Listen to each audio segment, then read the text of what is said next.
It's the 2021 Sydney Cup Preview Update Show. Lead Up here, and first we'll look at lead-up races used by previous winners. Then we'll take an in-depth look at where the successful Sydney Cup jockeys have been based over the last 10 years, and we finish off with a tour of Randwick Racecourse. I am the ball, I am the bat, I am the jockey, I am the bat. G'day World Wide Web, Lued Up with another edition of Personal Best. Okay, recently, if you've been listening to 2KY Radio, or me, you would know that the most influential lead-up race over the last 6 years has been the Chairman's Quality Handicap. It's produced 3 of the last 6 winners of the Sydney Cup. The reason I've focused on the last 6 only is due to the racing schedule being consistent since then. Now, we've got Shraro, the Irish 6-year-old gelding in 2019, Grand Marshal, the 5-year-old gelding from the UK, and the Offer 5-year-old gelding from the UK, who was the last one to actually win the Chairman's and win the Sydney Cup, as opposed to those who simply ran well in the Chairman's Quality Handicap before then going on to win the Sydney Cup. Now, this year that will be impossible because the Chairman's Quality Handicap winner, Quick Thinker, has been scratched. However, the close second, Rondinella, will be taking her place in the field. Now, later, I'll give you a full list of all the horses in the race and the lead-up race that they used. However, I can tell you now, those coming through the Chairman's Quality include Hush Writer, Rondinella, Sacramento, and Salino. Of course, over the last 6 years, there have been horses that won the Sydney Cup taking a different route, and here's a little graphic on those. Last year, we saw Etta James win, and she came through the Auckland Cup with a trial around 2 weeks before the Sydney Cup. The Tancred, we saw Who Shot the Barman. He was the last one to have come through the Tancred Stakes and then win the Sydney Cup. He did have quite a handy reduction in weight there, 4 kilos. Wonder if there's any this year that match the same weight reduction. The Mannion Galante was the last. Now, the Mannion is run 3 weeks before the Sydney Cup, and these stats are only counting the horse's last race before the Sydney Cup. So if, and a number of them have, run in the Mannion and then ran in the Chairman's Quality before winning the Sydney Cup, the Chairman's Quality is considered the lead-up race.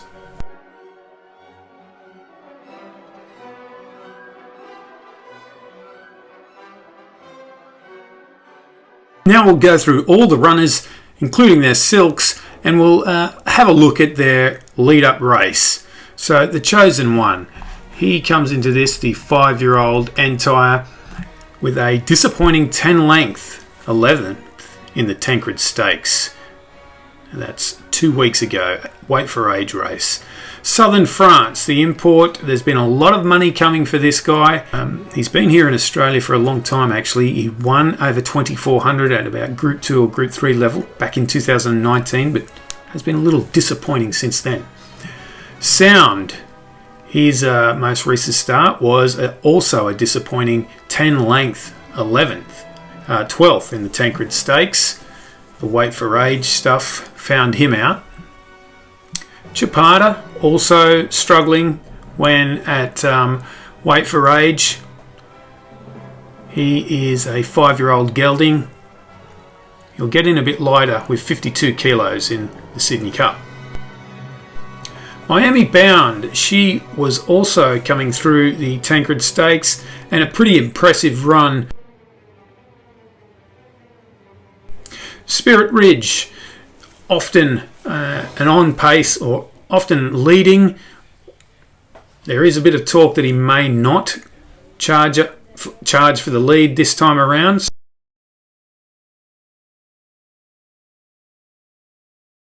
Hush Rider, the Japanese horse, loves the track to be a little bit firmer.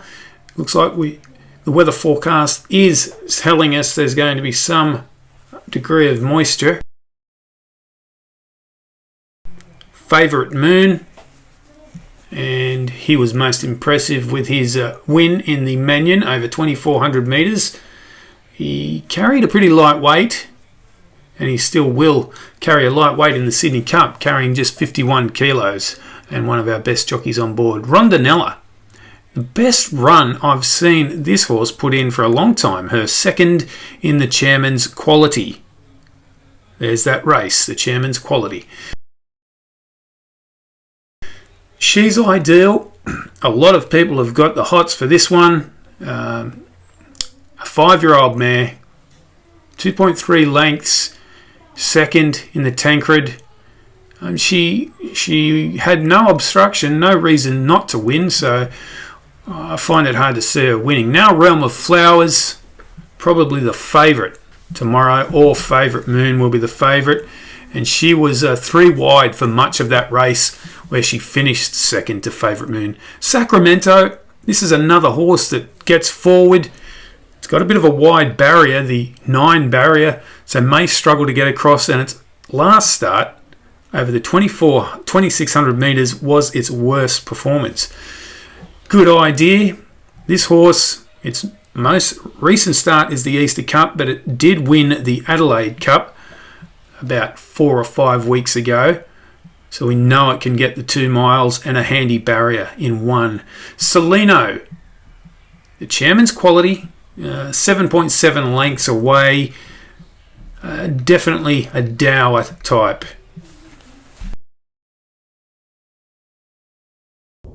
The answer to 1984 is 1776.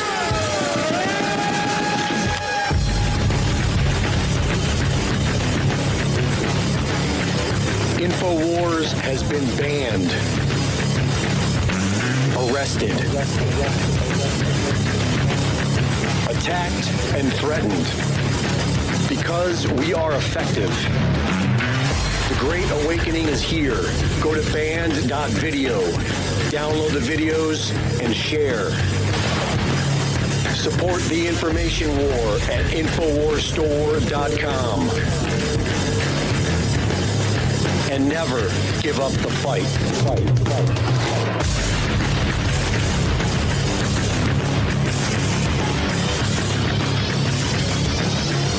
Infowars.com. Okay, now for statistics on the jockeys. We'll take a look at the last 10 Sydney Cups, and we find that 8 of the last 10 have been won by jockeys based in New South Wales. Of course, last year with the COVID nonsense preventing travel, it was pretty obvious that New South Wales jockeys would dominate there, but 8 of the last 10 have gone to New South Wales jockeys, so a fair bit of dominance. And the next graphic we take a look at, we can see the last 7 have actually gone to New South Wales based jockeys. Also something to remember though, countering that, is that if you're a first 4 punter, the last 10 Sydney Cups, New South Wales based jockeys filled 24 of a possible 40 placings. So it's not total dominance. And on that note, now we will move to the 2021 Sydney Cup, and we'll take a look at the jockeys that are based outside of New South Wales. We've got Melbourne Cup winning jockey of 2019, Craig Williams, riding Miami Bound, and he's teaming up with Danny O'Brien, the same guy who trained Vow and Declare, so good combination. Damien Thornton. Thornton is based in South Australia, or Victoria, teaming up with Realm of Flowers.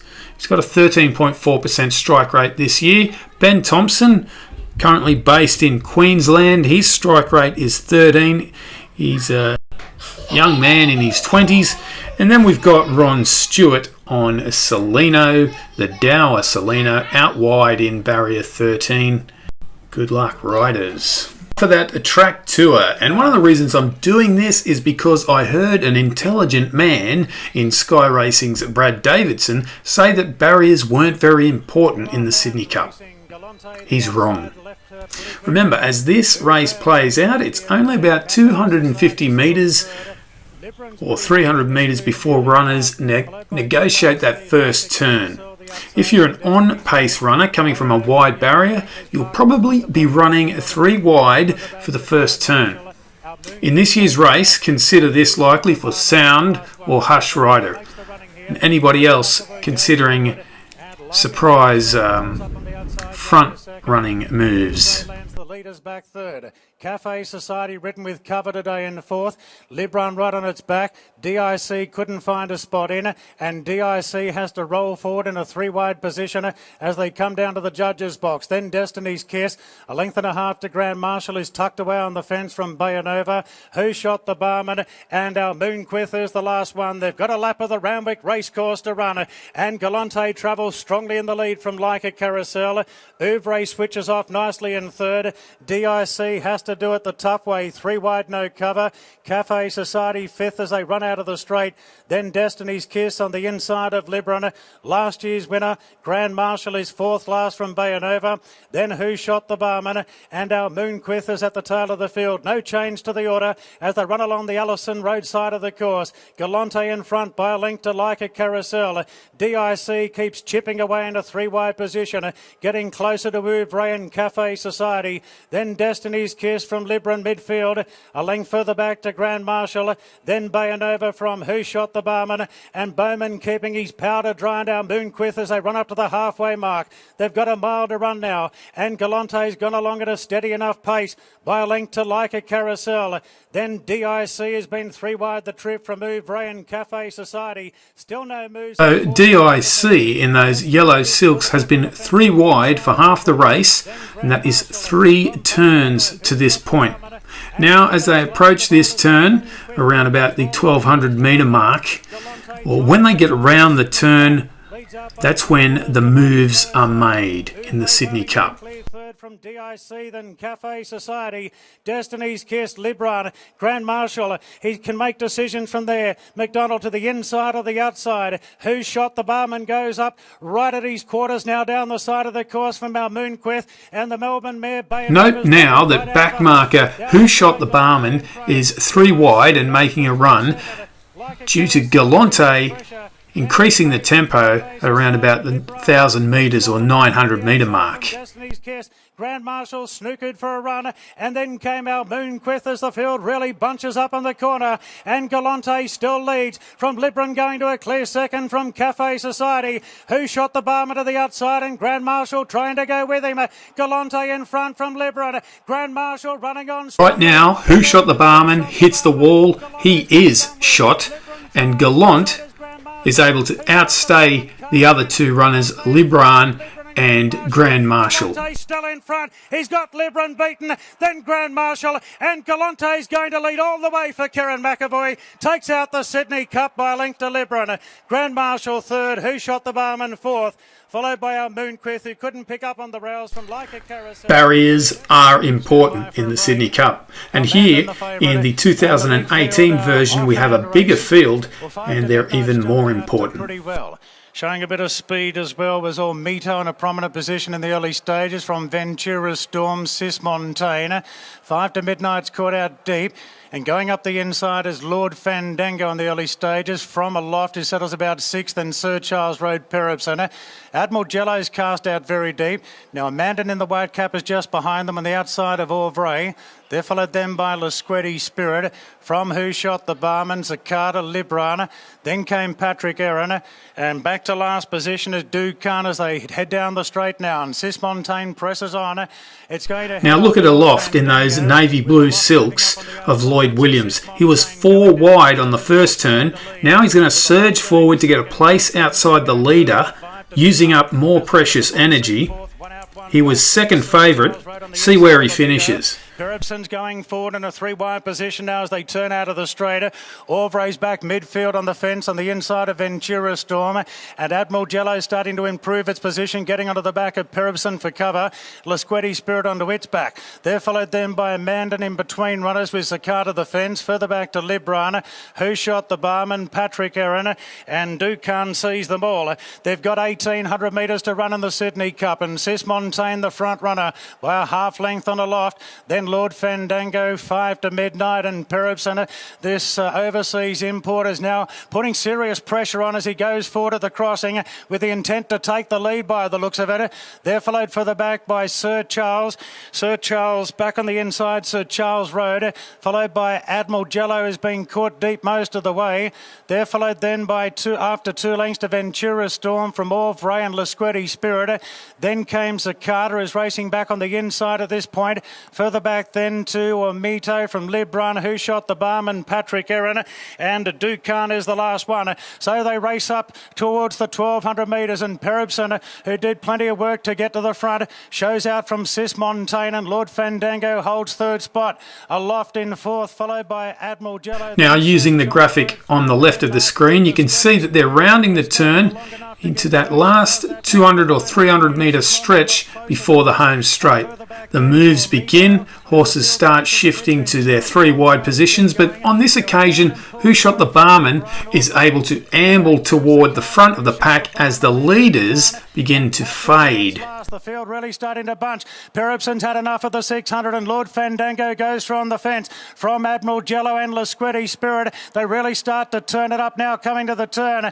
Pulling out back to the inside, Sir Charles Road, pinching plenty of ground. Auvrey tracking up, so Chapada, and Who Shot the Barman and Patrick Erin to the outside. Up the rise, Sir Charles Road takes the lead from Chapada. Here's the 9-year-old Who Shot the Barman. Is it his day today? Auvrey next, and then came Patrick Erin. It's Chapada, Sir Charles Road, Who Shot the Barman wide out. It's Chapada in front from Who Shot the Barman. Chapada, Who Shot the Barman, Auvrey late. They're wide apart. They hit the line. It's a photo in the... This time his run didn't taper off the way it did in the 2016 edition. Now it's up to you to predict what will play out tomorrow, and always remember that barriers count in the Sydney Cup. Here are some first 4 dividends. My favourite bet is the first 4. Here are dividends for the last 3 years, worth having a crack at it. If you like great staying races, be sure to subscribe to my channel at BetShoot. Recently, Racing.com conspired with YouTube to have my channel cancelled because I used some of their content. So make sure you subscribe to me at BitChute. If you find Personal Best incredibly informative just like me, be sure to like and share. And subscribe.